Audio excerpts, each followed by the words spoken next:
အားလုံးမင်္ဂလာပါကျွန်တော်မြန်မာ ACMV Engineer YouTube Channel နဲ့ပြန်လည်ကြိုဆိုပါရစေဒီဗီဒီယိုလေးကတော့နော်ကျွန်တော် SS553 2026အကြောင်းကိုပြောနေတာအပိုင်းလေးကိုရောက်လာပြီဒီအပိုင်းလေးမှာဒီဗီဒီယိုလေးမှာကျွန်တော်ပြောချင်တဲ့အကြောင်းကတော့ဒီ design provision ပေါ့နော်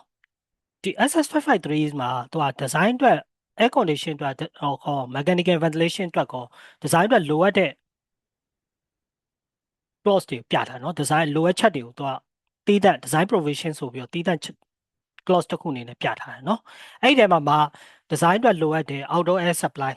system ပေါ့เนาะ clause 5.3အကြောင်းကိုကျွန်တော်ပြောမှာဖြစ်တယ်เนาะ system design requirement ပေါ့เนาะသူက ventilation system in building shall be designed to ensure that the outdoor air brought in equal or exceed the total exhaust regardless of the building load condition เนาะ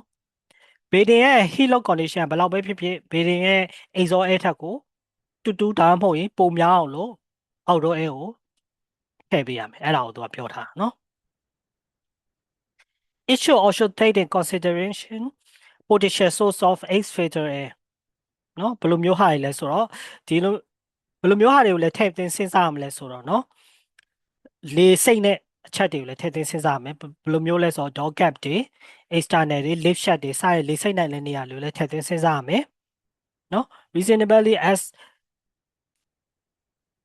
practical ဖြစ်ရမယ်เนาะ practicable during the design stage to maintain overall positive mechanical intake airflow for entire building entire building တစ်ခုလုံးအတွက်ဆိုလို့ရှိရင်အများတန်းသူက overall positive mechanical intake ဖြစ်ရမယ်ပေါ့နော် building က negative မဖြစ်အောင်ဘာကြောင့်လဲဆိုတော့သူက comfort air ဖြစ်ချင်တာ哦နော်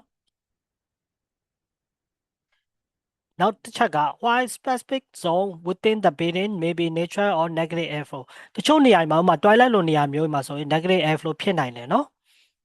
ဖြစ်နိုင်တာမဟုတ် toilet လိုနေရာမျိုးကြာ negative airflow လောက်ရမယ်နော်ဒါပေမဲ့ maintaining an overall positive mechanical intake airflow for entire building can help to reduce infiltration of untreated outdoor air နော် outdoor air ကို untreated ပေါ့နော်ဒီတိုင်းထည့်တာကိုပြန်ပြီး short နိုင်မယ်အဲ့ဒါကို C clause 6.3 နဲ့ clause 8.3မှာသူကထပ်ပြီးတော့ provision နဲ့သူတွက်ချက်မှုတွေအတွက်လိုအပ်တဲ့ airflow rate တွေကို detail ထပ်ပြောထားတယ်เนาะဒီဗီဒီယိုလေးမှာတော့ကျွန်တော်မပြောသေးဘူးနောက်ထပ်ဗီဒီယိုတွေမှာဆက်ပြီးတော့ပြောမယ်ပေါ့เนาะနောက်တစ်ခုကသူက design provision outdoor air design provision မှာသူကအချက်နှစ်ချက်ကိုအဓိကထားပြီးတော့ highlight လုပ်ထားတယ်เนาะပထမတစ်ချက်ကကြတော့ဒီ clause 5.3.3.2 ပေါ့เนาะအဲ့ဒီ clause မှာ measurement of outdoor air supply rate outdoor air supply rate ကိုတိုင်းတာရမယ်နောက်ထပ်တစ်ချက်ကကြတော့ treatment of outdoor air outdoor air ကို treatment လုပ်ရမယ် treatment လုပ်တယ်ဆိုတာဘာတွေလဲဘာလုပ်ရမှာလဲ outdoor air เนาะကျွန်တော်ဆက်ပြီးဖတ်ကြည့်အောင်ပထမတစ်ချက်ဖြစ်တဲ့ဒီ measurement of outdoor air supply rate ဆိုတာက outdoor air supply rate ကဒီတိုင်း outdoor ကိုထည့်ရုံနဲ့ထည့်တာမဟုတ် outdoor air supply rate ကိုအမြဲတမ်းသူက measure လုပ်ရမယ်เนาะပြီးရင်အဲ့ measure လုပ်တယ်ဆိုတာလေသူက testing recommendation and monitoring တော့သုံးခုလုံးလုပ်တာเนาะသူ facilitate ဖြစ်ရမယ်ဒီနေရာမှာရေးထားတာเนาะဒီပထမဆုံးတစ်ကြောင်းလေးကိုဖတ်ကြည့်လိုက် outdoor air supply system shall be designed to facilitate the measurement of outdoor air supply rate, enabling its use in testing, balancing, recommissioning, and outdoor air monitoring နော် shall be ဆိုတာကလုံးဝဖြစ်ရမှာနော် outdoor air ကိုဒီတိုင်းထည့်လို့မရအောင် measuring system, monitoring system တွေသုံးမရမယ်လို့ပြောတာ okay အဲ့ဆိုရင်ထပ်ပြီးကြည့်အောင်ဒီမှာကျတော့ should be ဆိုတော့ recommend ထပ်လုပ်တာဒုတိယပိုင်းမှာကျတော့ a monitoring system should be installed to continuously measure and monitor the outdoor air supply rate provided by mechanical ventilation system for air condition space ပေါ့နော်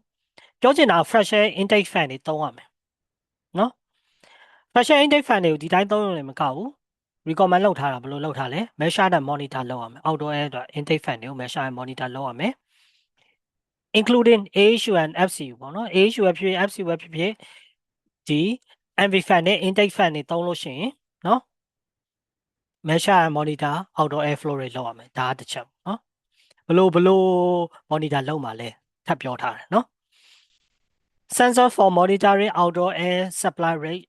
should be installed in the manner to assure accurate and representative measurement ပေါ့နော်ဒီ measurement တွေလုပ်ဖို့မှာ test static pressure တွေထည့်ရမယ်နော် sensor တွေထည့်ရမယ်အဲ့တော့မှ outdoor air supply rate ကို measure and monitor လုပ်နိုင်မှာပေါ့ဒါတစ်ချက်ဒါဆိုရင် outdoor air supply ကိုနောက်ထပ်ဘာလုပ်အောင်မလဲ measure and monitor ပြီးသွားရင်နောက်တစ်ချက် provision တွေနဲ့ဘာလုပ်အောင်မလဲ treatment of outdoor air treatment လုပ်အောင် treatment လုပ်တယ်ဆိုတာဘာလဲဒီပထမ clause ကိုဖတ်ကြည့်အောင်သူကဒီပထမဆုံး clause တွေပထမဆုံး byte တွေကသူကအရေးကြီးဆုံး share တွေနဲ့ပဲသုံးထားတာနော်လုံးဝလိုက်တာမယ်အဓိကအချက်တွေသူကထိတ်ဆုံးမှထည့်တာ outdoor air supply to air conditioned space shall be filter cool and dehumidify filter cool and dehumidify ဆိုတာ treatment လုပ်ရမယ်တဲ့နော် air conditioned space ကို outdoor air ပေးမယ်ဆိုရင်အဲ့ဒီ outdoor air ကို filter သုံးရမယ် cool လုပ်ရမယ် dehumidify လုပ်ရမယ် treatment လုပ်ရမယ် if အကယ်၍ total cooling capacity to the space is above the capacity of 35 kilowatt ဒီ space ကြီးရဲ့သူ့ရဲ့ cooling capacity က35 kilowatt ကျော်သွားရင်သူ့ကို treatment လုပ်ပြီး outdoor air ထည့်ရမယ်လို့ပြောတာဒါကအရင် update မလုပ်မီမှာလည်းဒီ clause ကပါတယ်เนาะအများအားပါတယ် outdoor air ဒီအောက်ကတစ်ပိုက်ကတော့မပါဘူးเนาะ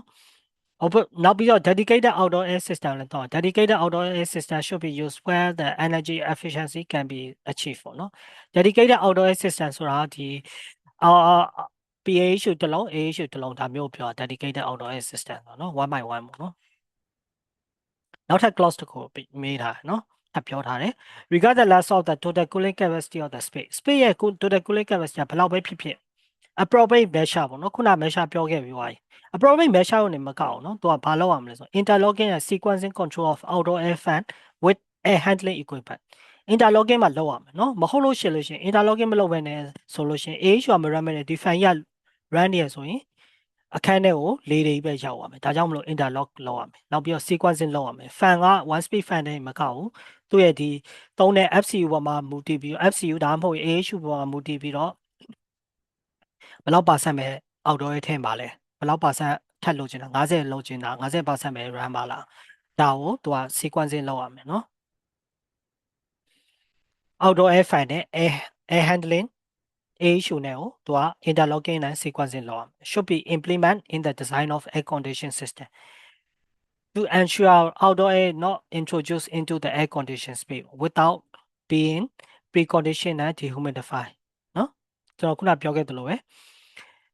interlocking နဲ့ sequencing မလုပ်ထားရင်ဒီ fan ပဲဖွင့်နေမယ်ဆိုလို့ရှိရင်လေဘူးတွေပဲအခန်းထဲကိုရောက်မှာအဲ့လိုမျိုးရောက်ရင်ဘာဖြစ်လဲရှင်းရှင်းလေးပဲလေ aircon space က temperature နေတယ်ဟိုကအပြင်ကလေဘူးတွေဝင်လို့ရှိရင် condensation ဖြစ်နိုင်တယ်เนาะ to prevent condensation အဲ့ဒီအတွက်ကိုသူက interlocking sequencing လောက်ခိုင်းတာเนาะ condensation ဖြစ်ပြီးနိုင်ရန်ဒီမှာနောက်ပြီးဘာဖြစ်လာမလဲမိုးတွေဖြစ်လာမယ်เนาะနိုင်ရန်ဒီ furniture မှာမိုးတွေဖြစ်လာဒါကြောင့်မလို့ဒီ outdoor ကို treatment လုပ်တာက condensation နဲ့မိုး grow မှာ short ချပေးတယ်ဒါဆိုရင်ဒီ video လေးကတော့ဒီ clause 5.3.3 ပေါ့เนาะဒီအကြောင်းကို outdoor air supply rate ရဲ့ design provision အကြောင်းကိုသိလောက်ပြီးထင်ပါတယ်နောက်ဗီဒီယိုတွေမှာလည်းထပ်ပြီးတော့စောင့်ကြည့်ပေးပါဦးเนาะကျွန်တော်ဗီဒီယိုတွေမှာလိုအပ်ချက်တွေရှိရင်လည်းလာပြီးဆွေးနွေးလို့ရပါတယ်เนาะအားလုံးကိုကျေးဇူးတင်ပါတယ်